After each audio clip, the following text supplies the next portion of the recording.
ایک اور یونیورسٹی کا مجھے واقعہ یاد آیا, نام یونیورسٹی کا میں نہیں لوں گا کیونکہ پھر وہ لوگ سمجھ جائیں گے ہماری بات ہو رہی ہے. وہاں بھی کچھ نیک پرہیزگار لڑکے گئے, بہت ہی لبرل یونیورسٹی ہے وہ, بہت بے حیائی ہے اس میں, بہت ہی ہائی, یعنی بڑی یونیورسٹی ہے, ہائی لیول کی. لڑکوں نے وہاں کام کرنا شروع کیا, دین کی دعوت, بہت تیزی سے لڑکے دین پر آنا شروع ہو گئے. اب جو لڑکا دین پر آتا اسے وہی والی پگڑی, وہی والا چوغا جو انہوں نے پہنا ہوتا نا, اسی قسم کی ڈریسنگ.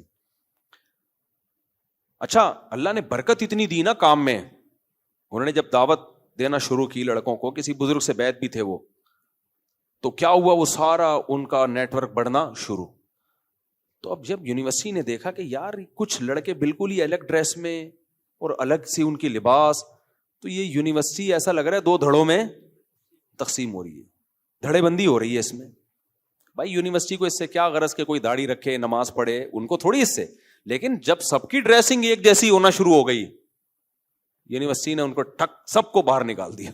بولا انسان کے بچے بنو, یونیورسٹی کے بقول, بچے تو بن نہیں رہے تھے, انسان کے بچے نکلو یہاں سے, سب پابندی لگا دی.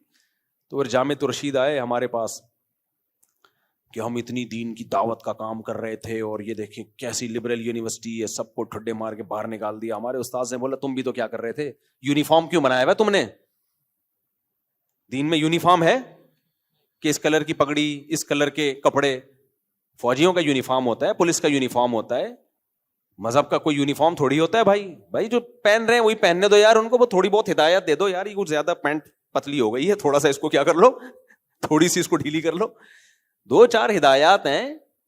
تو اتنا آپ نے بھی تو ایک پورا دھڑے بندی کا ماحول بنا دیا تھا, لگ رہا تھا کہ نیا فرقہ وجود میں آ رہا ہے.